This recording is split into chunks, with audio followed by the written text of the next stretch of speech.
একটি রাত আছে যে রাতে বান্দার ইবাদত যদি আল্লাহর কাছে কবুল হয় তো অন্য মাসে 1000 মাস ইবাদত করলেও তার চেয়েও অনেক বেশি গুণে আল্লাহর কাছে সুন্দর আমল হিসেবে এটা গৃহীত হয়।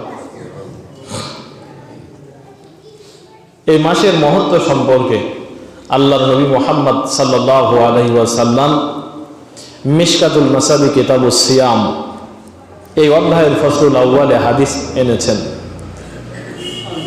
হযরত আবু হুরায়রা রাদিয়াল্লাহু তাআলা আনহু বলেন, আল্লাহর নবী মুহাম্মদ সাল্লাল্লাহু আলাইহি ওয়াসাল্লাম বলছেন, ইযা দাখালা রমাদান, যেই মুহূর্তে মানুষের সামনে রমজান এসে যায়, ফুতিহাত আবওয়াবুস সামা, আসমানের দরজাগুলো খুলে দেওয়া হয়। ওয়াফি রিওয়ায়াতিন উখরা ফুতিহাত আবওয়াবুর রাহমাত, রহমতের দরজাগুলো খুলে দেওয়া হয়। ওয়া ফুতিহাত আবওয়াবুল জিনান, জান্নাতের দরজাগুলো খুলে দেওয়া হয়। ওয়া গুল্লিকাত আবওয়াবুন নার, জাহান্নামের দরজাগুলো বন্ধ করে দেওয়া হয়। ওয়া নাদা মুনাদিন, আসমান থেকে একজন ঘোষক ঘোষণা দেয়, ইয়া বাগিয়াল খাইর, হে কল্যাণ প্রার্থীগণ, আকবিল আই আকবিল ইলা মাগফিরাতিল্লাহ, তোমরা আল্লাহর ক্ষমার দিকে ছুটে আসো। ওয়া ইয়া বাগিয়াশ শার, আর যারা তোমরা অকল্যাণ প্রার্থী, যারা তোমরা আল্লাহকে মানো না, যারা রাসূলের সাথে দ্রোহিতা করো, আকসির, তোমরা ভেগে যাও। তোমাদের এই লোক দেখানো তাসবিহ তাহলিল আর ইবাদতের কোনো দরকার নাই। তাহলে কত বড় উত্তম মহত্তম এই মাসটি। আমরা রমজান মাসের ভিতরে এই হাদিসগুলো পুরা একটি মাস, সূরা বাকারার 183 নম্বর আয়াত, ইয়া আইয়ুহাল্লাযীনা আমানু কুতিবা আলাইকুমুস সিয়াম, হে ঈমানদাররা, তোমাদের উপরে সিয়াম ফরজ করা হলো। কামা কুতিবা আলাল্লাযীনা মিন ক্বাবলিকুম লাআল্লাকুম তাত্তাকুন, যেমনি ভাবে তোমাদের পূর্ববর্তীদের উপরে ফরজ করা ছিল, আর এটা এই কারণে যে তোমরা মুত্তাকি হয়ে যাবে, তোমরা আল্লাহ সচেতন হবে, তোমরা আল্লাহকে ভালোবাসতে পারবে, আল্লাহর ভালোবাসা অর্জন করতে পারবে। সিয়ামের মাধ্যমে আল্লাহর ভালোবাসা নিহিত আছে, আল্লাহ ভীতি চর্চা করা হয়। তো আসুন, যেহেতু আর একদিন বা 2 দিন পরেই আমাদের সিয়াম, আমরা সিয়ামের পূর্ব মুহূর্তে কিভাবে সিয়ামের প্রস্তুতি নেব, এই বিষয়গুলো একটু আলোচনা করি। আমাদের প্রস্তুতিটা কেমন হবে, আমরা এই মুহূর্তে কোথায় দাঁড়িয়ে আছি, কিভাবে আমরা আল্লাহর সাক্ষাতের জন্য যাচ্ছি, আমরা সেই বিষয়টা একটু খেয়াল করি। সম্মানিত উপস্থিতি, আমি আপনাদেরকে অনেকগুলো কথা আজকে বলতে পারতাম, কিন্তু আমার কাছে গুরুত্বের ভিত্তিতে কয়েকটি বিষয় এমন মনে হয়েছে যে একজন মানুষ যদি পরিস্ফুটিত অন্তর নিয়ে, সুন্দর অন্তর নিয়ে, পরিচ্ছন্ন মন নিয়ে আল্লাহর কাছে যেতে চায় সকল ইবাদতের ক্ষেত্রে, সেটা হোক সিয়াম, হোক হজ, হোক যাকাত, অন্য কোনো ইবাদত, সর্বাগ্রে ওই ব্যক্তিটাকে কয়েকটা দোষ থেকে মুক্ত হতে হয় আর কয়েকটা কাজ করতে হয়। আমি তারই ধারাবাহিকতায় আজকে কয়েকটি কথা বলছি, আপনারা শুনুন। আপনি যে ইবাদতই করেন না কেন, আপনাকে প্রথমে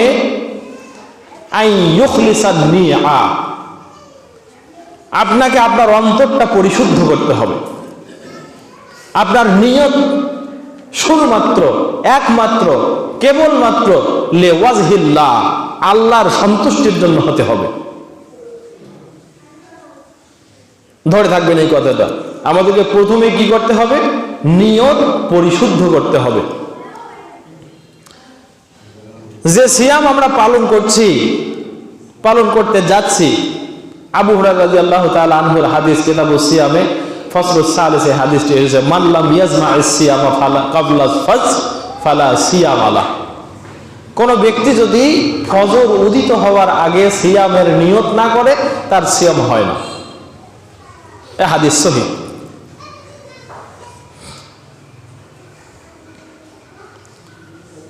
আল্লাহ রাব্বুল আলামিন মানুষের অন্তরকে পরিশুদ্ধ করার জন্য আল কোরআনের ৯৮ নম্বর সূরা সূরা বাইয়িনা আয়াত নম্বর ৫ এখানে বলছেন, ওয়ামা উমিরু ইল্লা লিয়াবুদুল্লাহা মুখলিসিনা লাহুদ্দীন ওয়ামা উমিরু, হে উম্মতে মুহাম্মাদিয়া, তোমাদেরকে তোমাদের পূর্ববর্তী যত জাতি নবী পৃথিবীর জমিনে এসেছিল সকলকে আমি কেবলমাত্র একটাই আদেশ করেছিলাম, সেটা হলো ইল্লা লিয়াবুদুল্লাহা, তারা যেন এক আল্লাহর ইবাদত করে, মুখলিসিনা লাহুদ্দীন, তার দিকে সমস্ত মন অন্তর নিবদ্ধ করে।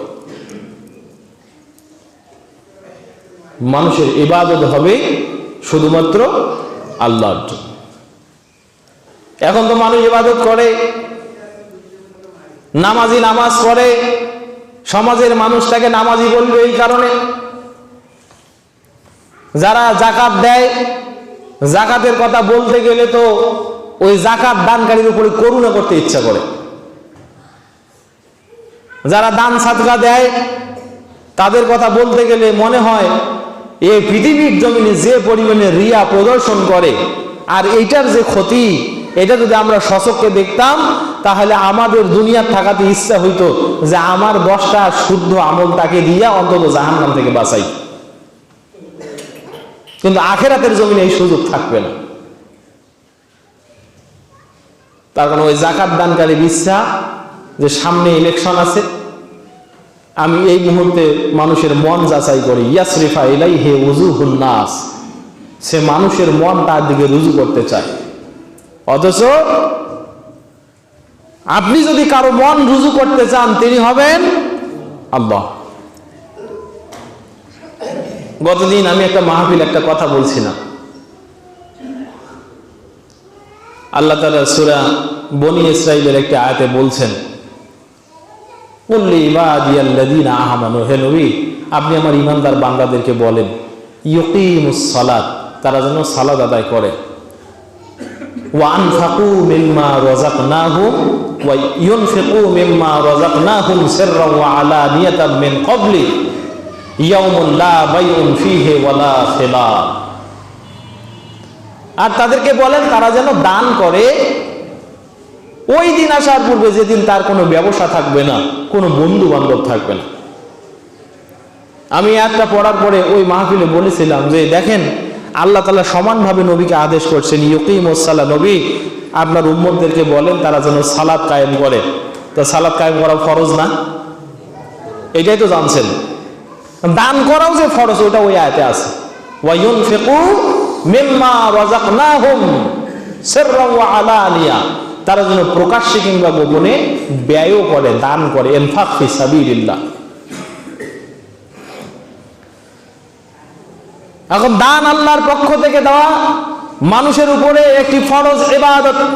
মানুষ যদি সেটা মানুষের রুচি পরিবর্তন করার জন্য, তার দিকে নিজের দিকে মানুষের মন রুজু করার জন্য এই দান করে, তাহলে কি সেখানে আল্লাহর সন্তুষ্টি থাকে? না। এজন্য আল্লাহর বিধান হলো ওয়ামা উমিরু, আমি আদেশ করেছি কেবল ইল্লা লিয়াবুদুল্লাহ, বান্দা তুমি ইবাদত করবে শুধু আল্লাহর, মুখলিসিনা লাহুদ্দীন, মুখলিসিন লাইসা ফীহি তালাবান আস-সুমআ ওয়া রিয়াআন নাস, সেখানে পৃথিবীর কোনো উপরি পাওয়ার এই প্রাপ্তির আশা থাকবে না, মানুষকে দেখানোর কোনো চিন্তা চেতনা এটা থাকবে না। মানুষ ইবাদত করবে শুধুমাত্র আল্লাহকে দেখানোর জন্য, আল্লাহর সন্তুষ্টি পাওয়ার জন্য। এজন্য একটি হাদিস এসেছে, হাদিস খানা বুখারী মুসলিম 2 কিতাবে আছে। এছাড়া মিশকাতুল মাসাবির মুকাদ্দামার ভিতরে, মিশকাতুল মাসাবির ভূমিকার ভিতরে ইমাম আল্লামা শাহ ওয়ালিউল্লাহ রাহমাহুল্লাহ এই হাদিস খানা এনেছেন। হযরত ওমর ইবনে খাত্তাব রাদিয়াল্লাহু তাআলা আনহু তিনি বলেন, ক্বালা রাসূলুল্লাহ সাল্লাল্লাহু আলাইহি ওয়াসাল্লাম ইন্নামাল আমালু বিন্নিয়াত ফামান কানাত হিজরাতুহু ইলাল্লাহি ওয়া রাসূলিহি ফাহিজরাতুহু ইলাল্লাহি ওয়া রাসূলিহি ওয়া মান কানাত হিজরাতুহু লিদ-দুনিয়া আও লিইমরাতিন ইয়াতাযাওয়াজুহা ফাহিজরাতুহু ইলা মা হাজারা ইলাই, রাওয়াহুল বুখারী ওয়া মুসলিম। আল্লাহর নবী বলেন, শোনো বিশ্ববাসী, ইন্নামাল আমালু বিন্নিয়াত, তোমাদের যত আমলগুলো করো এটা তোমাদের অন্তরের ইচ্ছার উপরে বর্তাবে। কথা কি শুনতে পাচ্ছেন? ঠিকঠাক শোনা যাচ্ছে? আল্লাহ রাসূল বলছেন, তোমরা যে আমলগুলো করো, যে কাজগুলো করো, এই কাজগুলো তোমাদের অন্তরটা কেমন তার উপরে নির্ভরশীল। দুটা উদাহরণ দিয়েছেন, ফামান কানাত হিজরাতুহু ইলাল্লাহি ওয়া রাসূলিহি ফাহিজরাতুহু ইলাল্লাহি ওয়া রাসূলিহি আও ইলা মা হাজারা ইলাই। যে ব্যক্তি আল্লাহ এবং তার রাসূলকে সন্তুষ্ট করার উদ্দেশ্যে, দ্বীনকে ভালোবেসে, আল্লাহকে ভালোবেসে হিজরত করেছে মক্কা থেকে মদিনায়, জেনে রাখো অন্তরে শুধুমাত্র আল্লাহর ভালোবাসা থাকার কারণে, রাসূলের ভালোবাসা থাকার কারণে তার হিজরতটা আল্লাহ এবং তার রাসূলের দিকেই পরিগণিত হবে। ওয়ামান কানাত হিজরাতুহু লিদ-দুনিয়া ইউসিবুহা, কোন ব্যক্তি যদি হিজরত করে দুনিয়ার কোন পাত্র অন্বেষণের জন্য, আউলে ইমরাতিন ইয়াতাযাওয়াজুহা, অথবা কোন মহিলাকে বিবাহ করার জন্য, ফা হিজরাতুহু ইলা মা হাজারা ইলাইহি, তাহলে তার হিজরতটা ওই দিকেই পরিগণিত হবে যে উদ্দেশ্য নিয়ে সে মক্কা থেকে মদিনায় এসেছে। বুঝতে পেরেছেন হাদিসটা? কোরআনে কারীমের আয়াত নাজিল হওয়ার জন্য যেমন শানে নজুল আছে, হাদিসের ভিতরে এই হাদিসটার একটা শানে নজুল আছে। শানে নজুলটা কি? এক সাহাবী মক্কা থেকে মদিনায় হিজরত করছে, ঈমান আনছিল ঠিক, তবে তার আগে, তার হিজরত করার আগে উম্মে কাইস নামক একজন মহিলা, তিনি মহিলা সাহাবী, তিনি হিজরত করছে মদিনায়। আল্লাহ মাফ করুন, এইভাবেই শানে নজুলটা এসেছে। ওই মহিলা সাহাবীর সাথে এই পুরুষ সাহাবীর প্রেমের সম্পর্ক ছিল জাহিলিয়াতের যুগে বা ইসলাম পূর্ব যুগে, ভালোবাসার টান। ইনি আল্লাহ এবং রাসূলকে পাওয়ার জন্য যতটা না টান, তার চেয়ে বেশি টান ছিল মদিনায় গিয়ে তার প্রেমিকার সাথে দেখা করবেন। বলেন না নাউযুবিল্লাহ। আল্লাহর নবী ঘটনাচক্রে এই সংবাদ জানতে পারছেন, পাওয়ার পরে বলছেন, দেখো ইন্নামাল আমালু বিন্নিয়াত, তোমার মনের বাসনা যেমন তোমার আমলের প্রতিদানও হবে তেমন। কথা বুঝতে পেরেছেন? এজন্য মিশকাতুল মাসাবি কিতাবুর রাকাকের ভিতরে আরেকখানা হাদিস এসেছে, আল্লাহর নবী বলেন, ইন্নাল্লাহা লা ইয়ানজুরু ইলা ওয়ুজুহিকুম ওয়া সুওয়ারিকুম, আল্লাহ তাআলা তোমাদের মুখমণ্ডল গুলো দেখবেন না, তুমি সাদা নাকি কালো, ধলো নাকি ময়লা, ছোট নাকি বড়, তোমার উচ্চ বংশ মর্যাদা নাকি নিম্ন বংশ মর্যাদা, তুমি কৃষাণ নাকি সমাজের ইমাম আলেম, যাই হও না কেন, আল্লাহ কিন্তু তোমার মুখমণ্ডলের দিকে তাকাবেন না, তোমার শরীরের দিকে তাকাবেন না। ওয়ালাকিন ইয়ানজুরু ইলা কুলুবিকুম ওয়া আমালিকুম, বরং তিনি আল্লাহ তাকাবেন তোমার অন্তর এবং তোমার আমলের দিকে।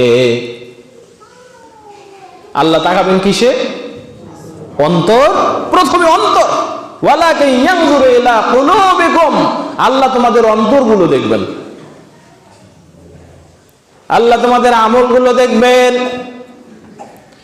আমল যদি এমন হয় যে আমল দিয়ে জান্নাতে যাওয়া যায় না, আমলের স্বচ্ছতা যদি না থাকে, সূরা বনী ইসরাঈলের ভিতরে আল্লাহ তাআলা বলছেন, ওয়া কাদিমনা ইলা মা আমিলু মিন আমালিন ফাজালনাহু হাবাআম মানসুরা। ফেরেশতাকে বলবেন, ফেরেশতা, ওই যে আমার বান্দার আমলনামা পুরাটাই আমি বিছরিয়ে দেখলাম, পুরাটাই আমি ওলট পালট করে দেখলাম, ওখানে যে আমলগুলো আছে ওগুলা জান্নাতে যাওয়ার মতো আমল নয়, ওখানে রিয়া আছে, ওখানে মানুষের মন জয় করার মতো নিয়ত বান্দার অন্তরকরণে ছিল। সুতরাং ওই বান্দা আমাকে আমার সন্তুষ্টির জন্য আমল করে নাই। যাও ওই আমলগুলোকে ধুলায় রূপান্তরিত করে তার মুখের দিকে ছুড়ে মারো। ফাজআলনাহু হাবাআম মানসুরা, একেবারে ধুলো, যার কোনো দামই নাই, কোনো মূল্যই নাই, একেবারে মূল্যহীন, সেই ধুলায় পরিণত করে এভাবে বান্দার মুখের দিকে ছুড়ে মারা হবে। নাউযুবিল্লাহি মিন যালিক। সম্মানিত উপস্থিতি, তাহলে এই যে সংক্ষিপ্ত কথা কোরআন এবং হাদিসের একটা পয়েন্টের উপরে আমি আপনাকে বললাম, তাহলে আমাদের অন্তরটাকে আগে কি করতে হবে? পরিষ্কার পরিচ্ছন্ন করতে হবে। অন্তর পরিষ্কার পরিচ্ছন্ন করা, এটার কয়েকটি উপায় আছে। আমি এখানে আরেকটি পয়েন্টে আপনাকে কথা বলবো। তার আগে অন্তর যদি আপনি পরিষ্কার করতে চান, আপনাকে 1 নম্বরে ইজতিনাব আনিল মাসিয়াত, আপনাকে পাপ পরিত্যাগ করতে হবে। কি পরিত্যাগ করতে হবে বলেন? পাপ। পৃথিবীতে আমরা সবাই পাপী, নিজের পাপের বাটখারা দিয়ে অন্যের পাপ মাপি, কবি নজরুলের চিরন্তন সত্য কথা, ঠিক না? এরকমটা পরিস্থিতি।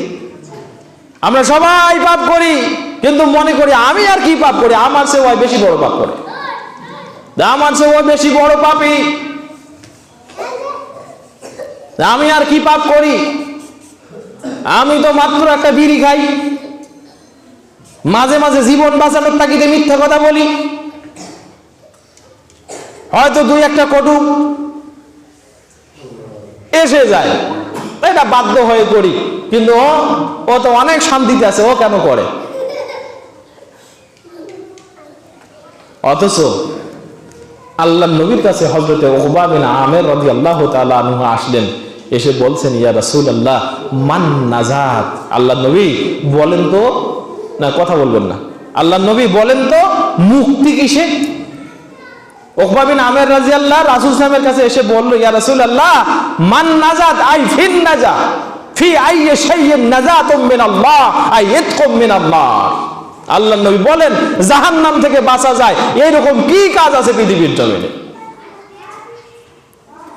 কোন কাজ আল্লাহর গজব থেকে মানুষকে পরিত্রাণ দেয়? আল্লাহ নবী বলেন, আল্লাহ নবী 3টা কথা বলছিলেন। 1, আমসিক আলাইকা লিসানাক, তুমি তোমার জিহ্বাটাকে নিয়ন্ত্রণ করো। আমসিক আলাইকা লিসানাক, তুমি তোমার জিহ্বাটাকে নিয়ন্ত্রণ করো। ওয়াবকি আলা খাতিয়াতিক, তুমি তোমার পাপের জন্য আল্লাহর দিকে ফিরে যাও, ক্রন্দন করো।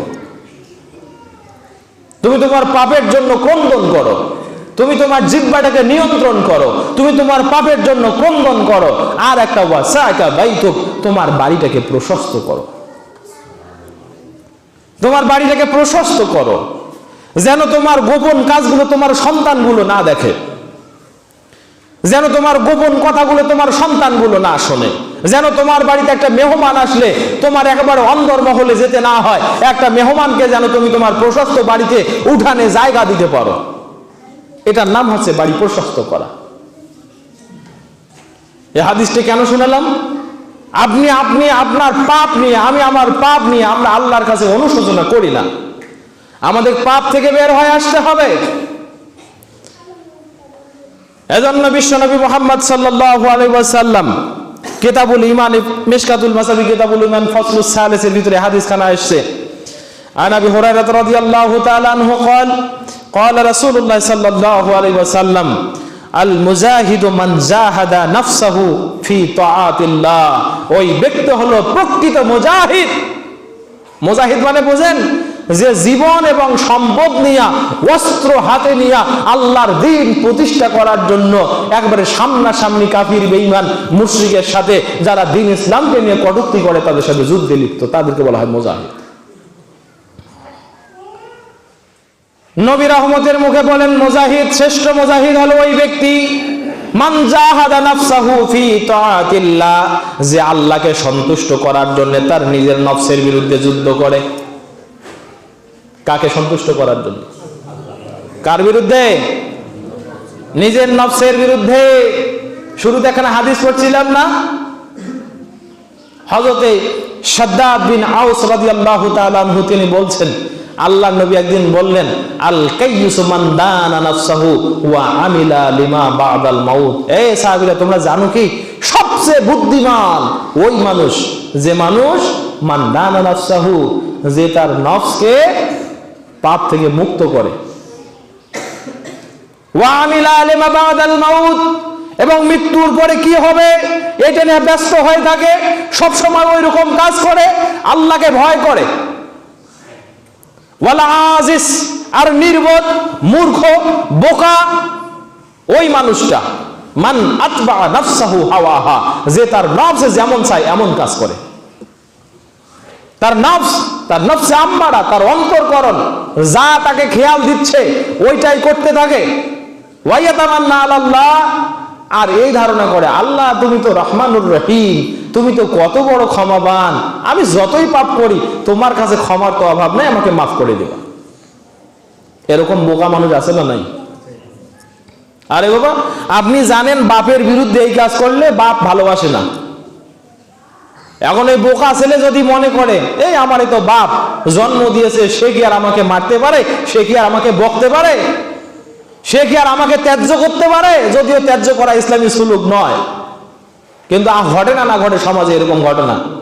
বাপ এমন পরিমাণে রাগ হয়েছে 10 বিঘা সম্পত্তি সব আর এক ছেলের নামে লিখে দিয়ে মারা গেছে, ওই বোকাকে একটাও দেয়নি। আছে না নাই? এটা জুলুম সন্তানের প্রতি।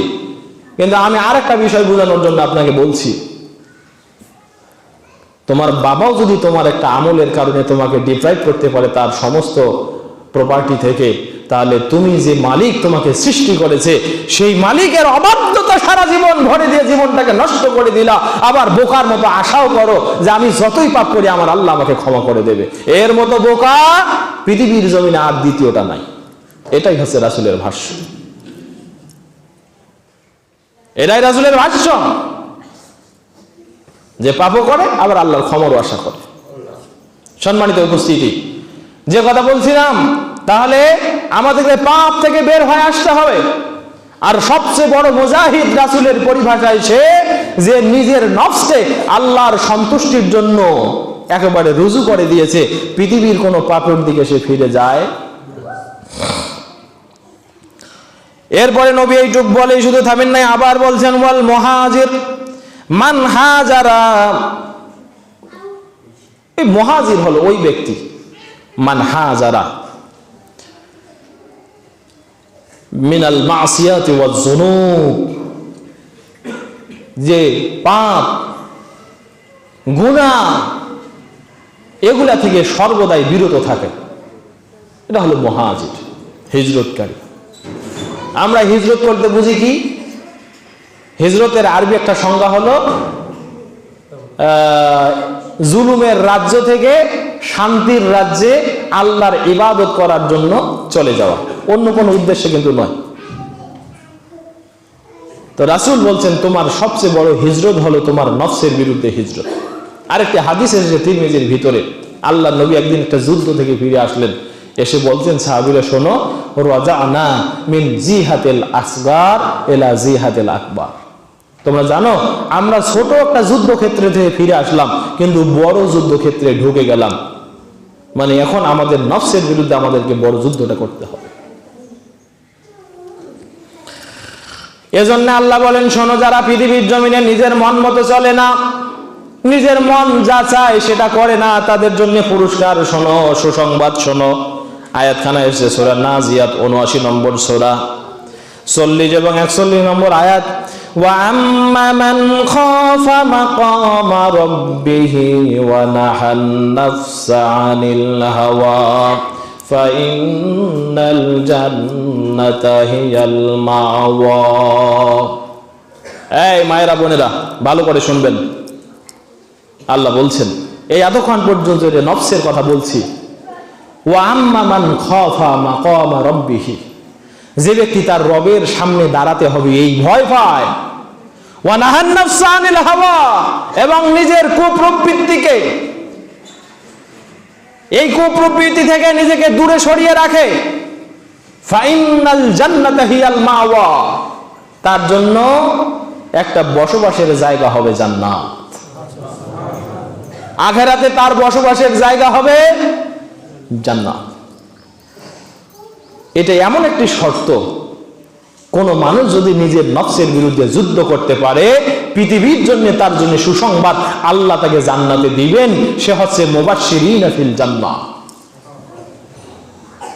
আদম মিনাল মুবাশশিরিনা ফিল জান্নাহ, সে জান্নাতের সুসংবাদ প্রাপ্তদের মধ্যে থেকে একজন। কে বলেন তো? তার নফস যা চায় সেটা করে না, বরং আল্লাহ যা করতে বলে সেটা করে। এই মানুষটা জান্নাতের সুসংবাদ প্রাপ্ত মানুষ। কিন্তু আপনি আমি জানবো না এই লোকটাকে, জানা যায়? সম্মানিত উপস্থিতি, তাহলে আমরা অবশ্যই পাপ ত্যাগ করব। মানে আমাদের মন যেটা চায় সেটা আমরা করব না, বরং আমাদের করতে হবে কোনটা? আল্লাহ এবং রাসূল নির্দেশিত যেটা। সম্মানিত উপস্থিতি, আমি অন্তর পরিচ্ছন্নকরণের কথা বলছি। আপনার অন্তরকে আপনি পরিচ্ছন্ন করবেন, আপনাকে চারটা জিনিস ছাড়তে হবে, চারটা বিষয় ছেড়ে দিতে হবে। আপনার অন্তরকে, আপনার বিবেককে, আপনার মনকে, আপনার কল্পকে যদি আপনি পরিষ্কার করতে চান, এই মুহূর্তে আপনি যেখানে আছেন এই জায়গায় বসে আল্লাহর কাছে তওবা করতে হবে যে আল্লাহ, আমি এই চারটি কাজ আর করব না। এক, আলাইকা আন তাজতানিবা মিনাশ শিরক। এক, আলাইকা আন তাজতানিবা মিনাশ শিরক, আপনাকে শিরক থেকে দূরে থাকতে হবে। আপনার মন যদি আপনি পরিচ্ছন্ন করতে চান, তাহলে কি থেকে দূরে থাকতে হবে? প্রথমে পাপ ছাড়তে হবে, ওটা এভারেজ কথা। কিন্তু অন্তর পরিচ্ছন্ন করার সবচেয়ে বড় মেডিসিন হলো এই চারটা। শিরক দূরে ছেড়ে দেন, শিরক থেকে দূরে থাকেন। জেনে রাখবেন, এখনো কিছু কিছু মানুষের হাতে আমি বিড়ি দেখছি। বিড়ি আছে না নাই? বিড়িখন নাই? এখনো পর্যন্ত পুরো 1 ঘন্টার বক্তব্য এরকম হয় নাই বিড়ির বিরুদ্ধে। বক্তব্য দেই নাই কেন জানেন? আব্দুর রাজ্জাক বিন ইউসুফ ওস্তাদজি বলে এই এলাকায় আসছিল, তা বলছে, হুজুর বিড়ির বিরুদ্ধে ওয়াজ করলেন, আমাদের সব টাকা তো বিড়ির, আপনাকে দিয়েই কি? আমি অবশ্যই এই ভয়ে নাই, আমি বলছি কথা, দেখি আপনি স্বাভাবিক কথা ছাড়েন কি ছাড়েন না। যদিও মসজিদে সকাল সকাল আসার জন্য 3 বছর থেকে চিল্লাচ্ছি, এখনো দেখেন 5 লাইন বাকি। তা আপনি যে কি কথা শুনবেন আর কি আমল করবেন ওটা আমার কিন্তু বোঝা শেষ। তারপরেও শোনেন, যেহেতু দাঁড়াইছি কথা বলতেই হবে। মুদমিনু খামরিন কা আবিদে ওয়াসানিন, মুদমিনু খামরিন কা আবিদে ওয়াসানিন, কোন ব্যক্তি যখন বিড়ি খায় ও প্রকারান্তরে বিড়ি যেন খায় না, মূর্তির পূজা করে। কিসের পূজা করে? কিসের পূজা করে? মূর্তি পূজা কি একেশ্বরবাদী না শিরিকবাদী? কি বাদী? আপনি বিড়ি খাচ্ছেন মানে শিরিক করছেন। কি করছেন? শিরক করছেন। শিরক কথা কি আমার নাকি আল্লাহর নবীর? একটা টাটকা সহি দলিল আছে, যাদের এই দোষ আছে পরে এসে দলিলটা দেখে যায়। আরো কত কথা যে আছে, আপনাকে আমি নোটটা আজকে দিব, বাড়িতে গিয়ে যারা আরবি পড়তে পারে তার কাছ থেকে অনুবাদ করে নেন। আমি একটা দলিল দিলাম, যারা বিড়ি খান তারা কি করেন? শিরিক করেন। আল্লাহ রাব্বুল আলামিন বলছেন, হে নবী, লাকাদ উহিয়া ইলাইকা ওয়া ইলাল্লাযীনা মিন ক্বাবলিক লাইন আশরাকতা লায়াহবাতান্না আমালুক ওয়া লা তাকুনান্না মিনাল খাসিরিন। আয়াত সূরা জুমার 65 নম্বর আয়াত। আল্লাহ বলছেন, হে নবী, আপনি তো শুধু নন, বরং আপনার পূর্বে যত নবী এসেছিল সকল নবীকে আমি ওহী করেছি এই মর্মে যে লাইন আশরাকতা, যদি তুমি শিরিক করো লা ইয়াহবাতান্না আমালুক, এই পর্যন্ত তোমার অতীত জীবনের সব আমল আমি আল্লাহ বরবাদ করে দেব। নাউজুবিল্লাহ। বরবাদ মানে বোঝেন নষ্ট। তুমি যদি এখন শিরিক করো নবী মুহাম্মদ, কোরআন কার উপরে? মুহাম্মদ সাল্লাল্লাহু আলাইহি ওয়াসাল্লামের উপরে। তুমি যদি এখন শিরিক করো তাহলে এখন থেকে পূর্বের জীবনে যত ভালো আমল করছো, শুধু তুমি নয় সব নবীর উপরে এই ওহী ছিল যে শিরিক করলে তোমার জীবনের সব ভালো আমল লা ইয়াহবাতান্না, লাম তাকিদ ওয়া নুনে তাকিদ সাকিলা ফিল মুস্তাকবিল মারুফ, অবশ্যই অবশ্যই অবশ্যই লা শাক্কা ফিহি ইন্নী আহবাতা আমালুক, তোমার আমল আমি ধ্বংস করে দিবই দিব। তো বিড়ি যে খাচ্ছেন আপনি সুবহানাল্লাহ যতবার বলছেন, আয়াত এবং হাদিস বলছে আপনার একটা সুবহানাল্লাহ আল্লাহর কাছে কবুল হয়। এবার জন্মের মতো খাওয়া খাবেন, মাটি দিয়া খাবেন মাকরুহ। ওর টেরা মুক্তি তো কিছু আছে, ওর বাবা যে খায় তাই ফতোয়া দেয় মাকরুহ, কিন্তু আসল মাকরুহ হারাম এটা কি জানে না? মাকরুহ কয় কোন দলিলে লেখা আছে মাকরুহ? আল্লাহর নবী স্পষ্ট বলে দিয়েছেন এটা হারাম। মা আসকারা কাসীরুন ফাকলিলুহু হারাম। কোন বস্তুর বেশি খাইলে যদি আপনার বিবেক নষ্ট হয়, ওটার এতটুকু খাওয়াও হারাম। এই যে ছেলেটা খায় না জর্দা, ওকে এক মুঠ জর্দা এনে দেন, সহ্য করতে পারবে? অজ্ঞান হয়ে পড়ে থাকবে না? তোর বিবেক নষ্ট করে দিল, ওকে অজ্ঞান করে দিল। এই জর্দা, বাবা জর্দা, হালিম জর্দা, আরো কত কি সুন্দরী পাতি হেনা, কত জর্দা নাম দিয়ে তারা খাচ্ছে। হেনা পাতি দেন, কত বড় বড় মৌলবি দেখছি সুবহানাল্লাহ, সামনে গিয়ে কথা বলা যায় না, সব সময় জর্দার গন্ধ আর মুখের থুতু ছিটা সামনে লাগাতে পড়ে। আমি কই ভাই দূরে থাকেন, আমার সাদা কাপড় খুব দামি কাপড়, বলে দিছি। যা লজ্জা পেয়েছে সম্মানিত উপস্থিতি, সংক্ষিপ্ত কথায় বলছি, তাহলে এই বিড়ি ছাড়তে হবে নাকি আরো শক্ত করে ধরতে হবে? জোরে বলেন, ছাড়তে হবে কিনা? এরপরে যদি না ছাড়েন, আগামী দিন শুনবেন। তাহলে আমি যে কথার জন্য এটা বলছি, আপনার রোগ তো কোরআন আছে অ্যান্টিবায়োটিকের মতো। আমি তো জানি আপনারা মূর্তির পূজা করেন না। আমি 3 বছর থেকে এটা জানি যে আমার মুসাল্লিরা কেউ মূর্তি পূজা করে না, কিন্তু বিড়ি পূজা তো করে। এই বিড়ি হচ্ছে শিরক। বিড়ি কি? এই কথাটা নেটে যাবে, অনেকে আবার লাফালাফি ফালাফালি শুরু করবে, ও যেন সামনে আসে ইনশাআল্লাহ। এরপরে দেখেন, তাহলে 1 আমরা পাপ ছেড়ে দেব, 2 নেশা ছাড়ব। আচ্ছা বলেন তো, আমি এই বক্তব্যটা দিচ্ছি কিসের জন্য? আমাদের সিয়াম প্রস্তুতির জন্য, তাই না? মানে আপনার এভারেজ এই বিষয়গুলোর উপরে আপনার সিয়াম নির্ভর করবে। 2 হাসাদ ছেড়ে দিতে হবে, হিংসা। হিংসা আছে না নাই? আরে ভাই, দূরের মানুষের উপরে তো হিংসা আপনি আমি করি, কিন্তু আমার ভাই ছোট বড় আমার বাড়িতে যারা লালিত পালিত, আমরা যার সাথে খেলে বড় হয়েছি, ওর একটু উন্নতি দেখলে আমার রক্ত জ্বলে উঠে। আছে না নাই? জ্ঞাতি হিংসা, বড় হিংসা। তা ওয়াজটা ঘরেই করি নাকি? হিংসা ছেড়ে দেন। আল্লাহর নবী মুহাম্মদ সাল্লাল্লাহু আলাইহি ওয়াসাল্লাম বলছেন, আল হাসাদু ইয়াহলিকুল আমালা, আল হাসাদু ইয়াকুলুল হাসানা কামা তাকুলুন নারুল হাতাবা। জেনে রাখো, কোনো ব্যক্তি যদি হিংসা করো, তোমার আমলগুলো নষ্ট হয়ে যাবে, জলে পুড়ে ছাই অঙ্গার হয়ে যাবে।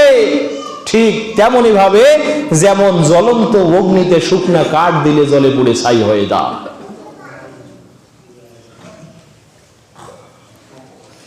হিংসা করবেন, অন্যের উন্নতি দেখে জলে পুড়ে মরবেন, তাহলে বরং আপনার নিজের লস। বলতে পারেন দেখি না, তাই লস যে আমার হচ্ছে আমি তো দেখি না। তো দেখবেন তো সেই দিন এজা বালাগাতিল হুলকুম, যেদিন জীবনটা করে হুলকুমে চলে আসবে, সেই দিন দেখবেন। আজকে তো আপনি দেখবেন না, আপনার তো এখন দেখার ক্ষমতা নেই, কিন্তু বিশ্বাস আছে না নাই বলেন? বিশ্বাস আছে? পরিপূর্ণ বিশ্বাস করেন? ইন্নামা জুইলাল ইমাম লিইউতাম্মা বিহি, হাদিস শুধু নামাজের জন্যই নয়, বরং ইমাম নির্ধারণ করা হয়েছে যেন ইমামের অনুসরণ করা হয়। ইমাম যা বলে প্রতিটা কথা গ্রহণ করার মতো, ইমাম যা নিষেধ করে প্রতিটা কথায় বিনা বাক্যে যদি দলিল হয় তাহলে অবশ্যই ছেড়ে দেওয়ার মতো। ছেড়ে দেওয়ার মতো কি দিতে হবে? আমি যে এতক্ষণ পর্যন্ত কথা বলছি দলিল সমেত বলছি না দলিলের বাইরে বলছি? নাকি আমি আব্বাসির মতো আসছি এখানে? অমুক কিতাবে আছে। কোন কিতাবে আছে বেটা? তোমার সব ফকরামি আমাদের হাতে দলিল আছে, দিব, সময় হোক। সম্মানিত উপস্থিতি, তাহলে আমরা হিংসা ছেড়ে দেব। কয়টা জিনিস ছাড়বো? পাপ ছাড়বো, শিরক ছাড়বো, নেশা, শিরকের অন্তরালে নেশা। 3 হিংসা। চতুর্থ আরেকটা গীবত। গীবতের ওয়াজ করা লাগবে না, অনেক বলছি। ওই যে একটা হাদিস বলছে উকবা বিন আমির রাদিয়াল্লাহু, আমসিক আলাইকা লিসানাক।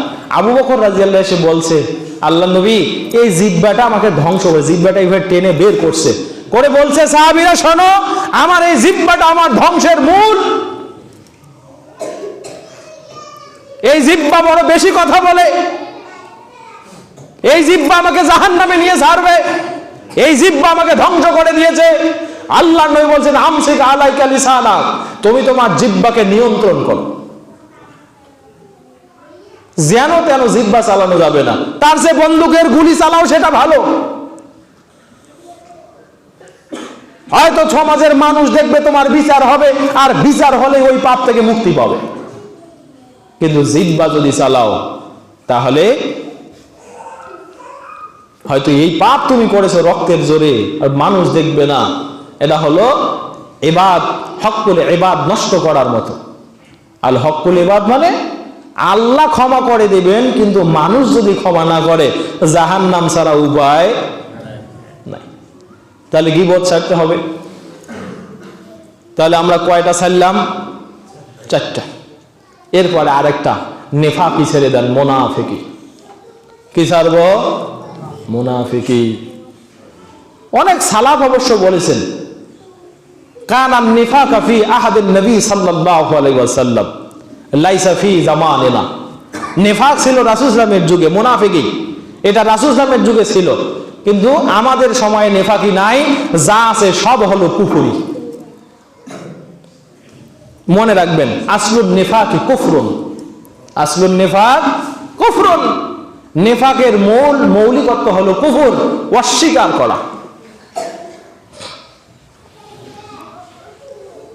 তাহলে আমরা পাপ ছাড়বো। প্রথম অন্তরকে পবিত্র করব। আবার বক্তব্য রিভিউ করব। প্রথম কি করব? অন্তর পবিত্র করব। 2 পাপ ছেড়ে দেব। অন্তর পবিত্র করার উপকরণ এগুলো: পাপ ছাড়া, শিরিক ছাড়া, তারপরে হিংসা ছাড়া, গীবত ছাড়া, আর কি মুনাফিকি নিফাকি ছাড়া। এই 5টা কাজ যদি, এই 4টা 5টা কাজ যদি ছেড়ে দিতে পারেন, আমি আপনাকে লিখে দিব আনতা তাকুনা মুমিনান মুখলিসান ইনশাআল্লাহ। আপনি অবশ্যই আল্লাহর দিকে রুজু হয়ে যাওয়া একজন পরিপূর্ণ ঈমানদারে পরিণত হতে পারবেন। এবার আসেন আপনাকে কি করতে হবে। করতে হবে যেটা, শরীরটাকে পবিত্র করতে হবে। রমজানের প্রস্তুতি না, শরীর পবিত্র করতে হবে। সময় নেই, পরে হয়তো ঘড়িটা খারাপ হয়েছে নাকি, ঠিক আছে টাইম, এতক্ষণ পর্যন্ত 0 দেখছিলাম আমি সামনে। শরীর পবিত্র করেন। শরীর পবিত্র করা মানে আপনার অবাঞ্ছিত লোম যেগুলো আছে সেগুলো মুন্ডান পরিষ্কার করেন, একেবারে সোজা কথা। নাক পরিষ্কার করেন, বগল পরিষ্কার করেন, নাভির নিচ মুন্ডন করেন, সুন্দর পরিষ্কার করেন, এগুলো করেন। তারপরে বাড়িতে ইবাদতের জন্য একটা জায়গা পরিপাটি করেন, একটা জায়গা পরিপাটি করবেন। এটা সুন্নাহর ভিতরে। আল্লাহ নবী সাহাবীগণ মাঝে মাঝে নবীকে ডাকতেন, ইয়া রাসূলুল্লাহ, এই যে আমার বিশাল বাড়িটা দেখছেন, আল্লাহ নবী বলেন তো আমি কোন জায়গাটাকে ইবাদত করলে আমার ভালো হয়। এক সাহাবী ডেকে এনে বলছেন, ইয়া রাসূলুল্লাহ, আমার এই বাড়িটাতে, এই জায়গাটাতে আমি একটু নফল ইবাদত করব, তা আপনি প্রথম শুরু করে জায়গাটার উদ্বোধন করে দেন। সুবহানাল্লাহ বলেন।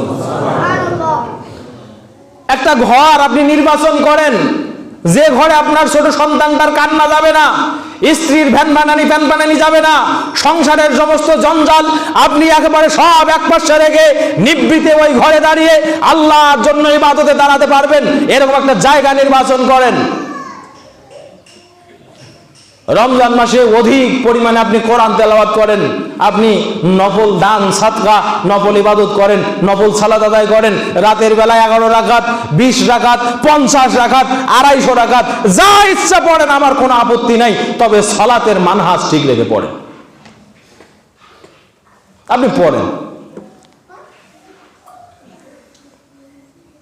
তৌলুল আফজালুস সালাতে তৌলুল কিরা তৌলুল কুনুত, ওই সালাত হলো উত্তম সালাত, যে সালাতে দীর্ঘক্ষণ দাঁড়িয়ে থেকে কেরাত পড়া হয়। ওই জন্য কোরআন মুখস্থ করেন, বাড়িতে একটা জায়গা নির্ধারণ করেন, নিজের শরীর মন উভয় পবিত্র হয়ে গেল।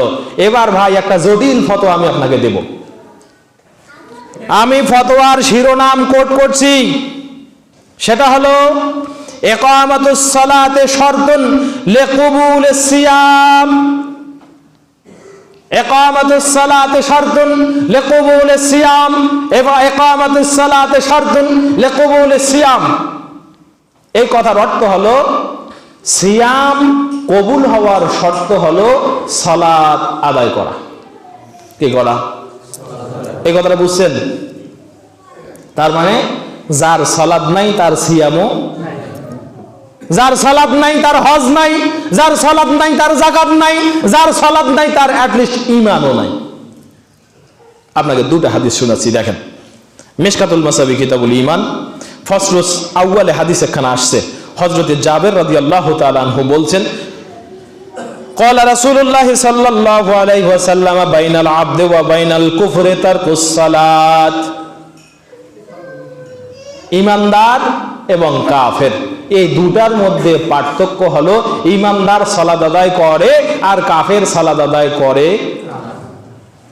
যত ফিকার কিতাব আছে, যত ফিকার কিতাব আছে পৃথিবীর জমিনে, কোন ফিকার কিতাবে এই কথা বলা নাই যে একজন বিধর্মী যে আল্লাহকে বিশ্বাস করে না, সে যদি কোটি টাকা দান করে তাকে আল্লাহ 1 টাকার সওয়াব দেয়।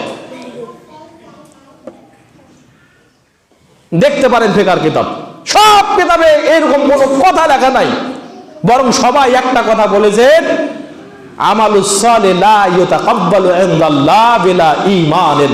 ঈমান ছাড়া কোনো ব্যক্তির আমলে সালেহ আল্লাহর কাছে কবুল হয় না। মূলে ফিরে আসেন। সালাত যদি বেঈমান হওয়ার চিহ্ন হয়, সালাত আদায় করলে যদি ব্যক্তি ঈমানদার হয়, ত্যাগ করলে যদি ব্যক্তি বেঈমান হয়, যে বেঈমান সালাত আদায় করে না ওর সিয়াম কিভাবে হয়? এত শক্ত ফতোয়া তো কোনোদিন শোনেননি। সালাত আদায় না করলে তার কোনো ইবাদত আল্লাহর কাছে যায় না। সম্মানিত উপস্থিতি, আর একটা হাদিস শোনেন, সময় তো শেষ। এই হাদিসটি আপনারা পাবেন আহমদ, তিরমিজি, নাসাই, ইবনে মাজাহ, 4খানা সুনানের কিতাবে আসছে। হযরতে আবু বুরাইদা রাদিয়াল্লাহু তাআলা আনহু قال قال رسول الله صلى الله عليه وسلم আল আহাদুল লাযী বাইনানা ওয়া বাইনাল কাফিরি ওয়া বাইনাহুম আস-সালাত। আল আহাদুল লাযী বাইনানা ওয়া বাইনাহুম, আমাদের মাঝে এবং মুনাফিকদের মাঝে, মুশরিকদের মাঝে, বেঈমানদের মাঝে ওয়াদা, চিহ্ন, ঈমানের চিহ্ন হলো তারকুস সালাত। ওরা সালাত আদায় করে না, আমরা সালাত আদায় করি। এই যে বাইনাহুম, এই হুম জমিটা হুমুল কুফার ফিল আরব ফিল মদিনাতি ওয়াল মক্কা। মক্কা মদিনার কাফেরদেরকে এই হুম জমির দ্বারা বোঝানো হয়েছে। আমাদের মাঝে আর কাফিরদের মাঝে পার্থক্য হলো আমরা সালাত আদায় করি, ওরা সালাত আদায়। দেখেন তো ভাই, সালাতের চেয়ে বড় ইবাদত ইসলামে নাই। হজ যদি কোনো ব্যক্তি করতে না পারে, মরে যাওয়ার পরেও ব্যক্তি, অন্য ব্যক্তি তার হয়ে হজ আদায় করলে হজ হবে, দলিল সহিহ মুসলিমে আছে। জাকাত যদি কেউ সময় মতো দিতে না পারে, অন্য সময়ও দিবে, তবু জাকাত হবে।